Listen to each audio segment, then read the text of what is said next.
Hi everyone, Dr. Miriam Pinellas here, and I wanted to share some words about the wood constitution and how to work with children who are easily frustrated, irritated, and tend to shout.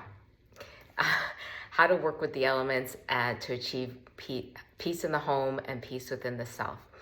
Last video I spoke about wood energy. It's one of the elements that the universe is made of and that our nefesh, our soul, is made of. Our emotions are comprised of elements of air, fire, earth, and water. The wood element is in Chinese medicine. It's a part of the fire element. I spoke about how this energy moves upward versus air, which has its own direction.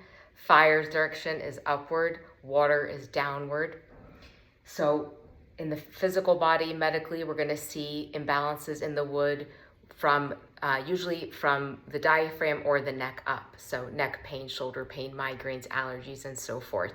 Emotionally, wood constitutions or an imbalance in wood is going to show up as very easily frustrated, irritated, and at its extreme, we're going to see rage and extreme anger. On the opposite side of the spectrum, where wood has collapsed on itself, a person can see what's called depression, low self-esteem. I talked about the liver organ being a part of this element, the liver being the heavy organ, kaved in Hebrew, which also means kaved, heavy, which also means kavod, which is the same letters for kavod, which is honor. And so this wood constitution, these challenging children, right? These challenges within us, the emotional challenges we move through in life, are pointing us, reminding us, bringing us back to the weight of our existence, the kaved, the heavy liver, and to give honor and respect to our process and to our children. I want to give you 5 ways to work with a challenging child or a child in the middle of screaming or upset, or an adult for that matter. But for adults, we don't show it as openly and outward as children. Sometimes we hold it inside. I want to give you some perspective on how to work with that energy. One thing you can do in the face of upset and shouting is use the element of air. In Chinese medicine, we call it metal. This is air, and this is the power of the breath and communication. So I can use words of affirmation. I can give words of encouragement to the child. I can breathe.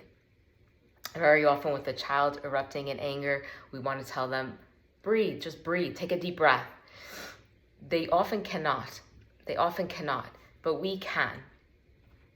Depends on the age and maturity, but we can breathe for them, and we can offer positive words, and we can try to soothe this rising wood energy. We can also pray. I've shared in my classes, there have been times where I've been at a complete loss as a parent, and I've just tried everything, and I just started praying. And it was enough to soothe and calm me, and it even created a shift in the child because there's now air, there's breath in the room. The child either notices, hey, something is very different right now. And at the same time, I see that as the answer to the prayer. I can look at the earth element. The earth element represents the digestive system and actual nourishment. Has this child eaten today? Have I eaten today? Did we both skip breakfast? And so our emotions are all over the place and ungrounded. I can offer grounding to the child. Maybe not in that moment, but after everything has settled, make sure to check in and maybe offer a warm meal or a snack. The gift of water is going to be the gift of stillness. Sometimes I might need to step away, give that child space.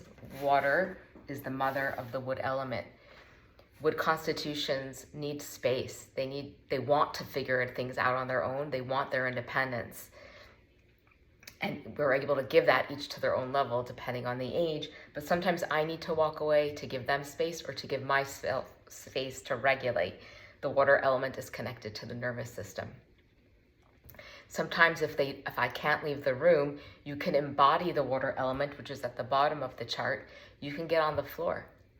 Sometimes just you sitting on the floor, laying on the floor, getting down to their level is enough to bring more stillness into the room and help them have some thought, snap out of what's happening.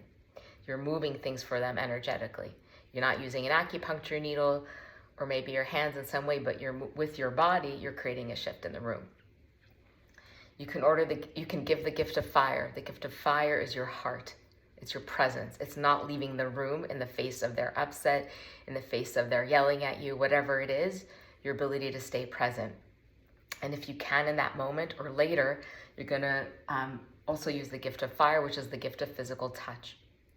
So these kids are very misunderstood. They can be very defiant, they can be very hard, and they can be very challenging, but don't disconnect. Keep your fire with them, and when the eruption is over, make sure you ground them with your physical touch and connection, because ultimately that's what everybody wants, is to stay connected. When you can offer a hug or a high five. And when you've tried all these things and they haven't worked, sometimes you need to match the energy with the energy that's being given to you. That means giving wood to wood. So sometimes I need to raise my voice in the face of them shouting at me. But I have to know that I can't do it from anger. The Torah teaches us we're not supposed to get angry. And it's compared to all sorts of things. It's something we have to really stay away from. And it's something that's really served me as a parent.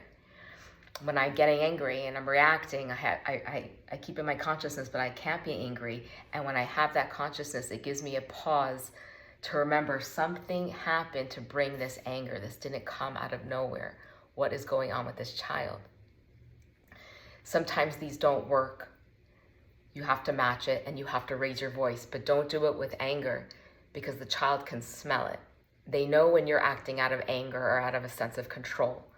But you can raise your voice from a place of heart connection, from a place of, you're not hearing me, this is about to get dangerous, I'm raising my voice now, and I'm yelling right back at you to get your attention. They know it, they feel it. And they may take some time to let you know that you get it, that they get it, but stay conscious when you're raising your voice. And I know this takes a lot of self-work, but you can do it. And they need us to do it. I'll close with a funny story about matching wood energy with wood energy. One of my Chinese medicine teachers in graduate school gave this story, a great story to show how this works. She told us how her husband had a lot of trouble with the dishwasher, and she would often hear him yelling at it when he couldn't get the dishes to fit in the right way, and she would kick at the dishwasher and use all kinds of words about it. And she realized she had tried all these things to help him figure it out. She offered him words of encouragement. She left the room, let him figure out by himself. She tried, nothing worked. One day she hears him yelling at the dishwasher. She comes downstairs to the kitchen and she just goes right into what he's doing. She's kicking the cabinets, she's shoving the dishes in, she's yelling at the dishwasher with him. And she said within a very short time, he was cracking. He was with her like, yeah, can you believe this dishwasher? Oh gosh, like back and forth. And eventually, they got it to work. He got everything to fit in, and I'm sure there was some laughter that erupted as well. But sometimes we just need to meet a person where they are. Not judge it, not change it, just be with them in it. And that's enough to help them move through it. Wishing you lots of luck and success in your movements.